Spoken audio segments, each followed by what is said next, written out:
the other epiphany was when, obviously, at Madison Square Gardens. Yeah. I mean, it wasn't an epiphany moment in my career, but it was an epiphany moment for all of us that were there.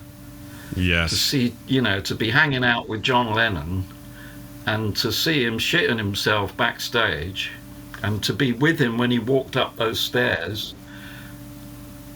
and then to be there at this 10,000 people going bananas for John Lennon, and you were there to see it, you know, with all your Unbelievable. mates.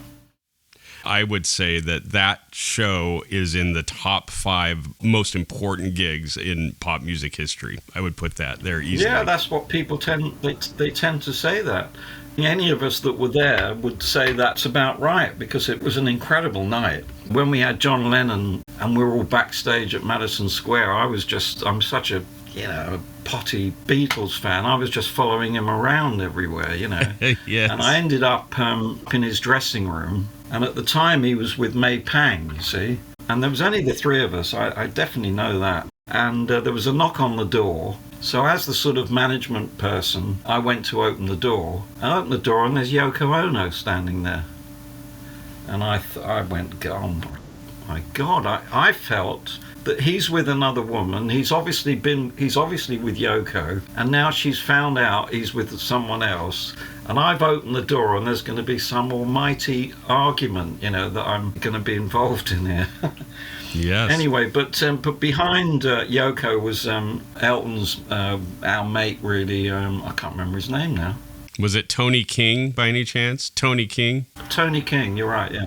Yeah, it was Tony King. Anyway, he was giving it the thumbs up. She came in, and apparently it was that night where John and Yoko got back together again. And who was to know that actually she was responsible for putting John and May Pang together, who was her assistant or secretary or something.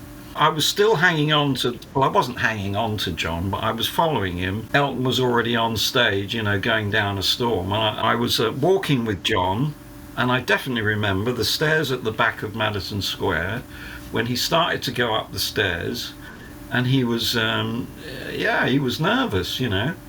And he said something like, oh, well, here we go, over the hill, as if he was going to war. That's what they used to say when they were going to war.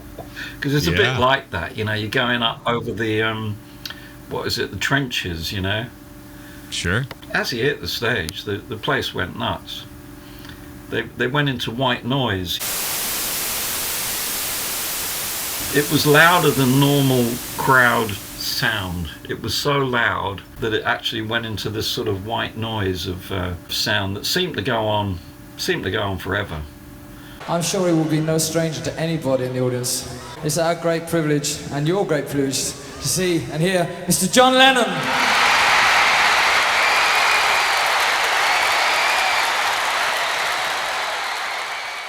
We knew he was going to go down a storm. I don't know what was up with him, and then I just sort of ran out to the front so I could see it. And when they went into, I don't know, I saw her standing there or whatever it was. The whole place, because actually Madison Square Gardens, the hall is on rubber. Well, it moves up and down basically. The floor is sort of sprung, and I remember worrying because the PA, which was hanging from the ceiling, was doing this as well. And at the same time, I was thinking, this is unbelievable. This is better than any Elton gig I've ever seen. The audience is better than any audience I've ever seen.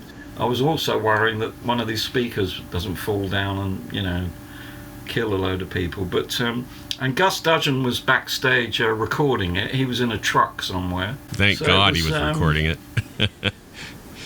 Yeah, it was an amazing night. So. I mean, it's nice when you hear Elton talk about it. He said it was his best gig as well ever.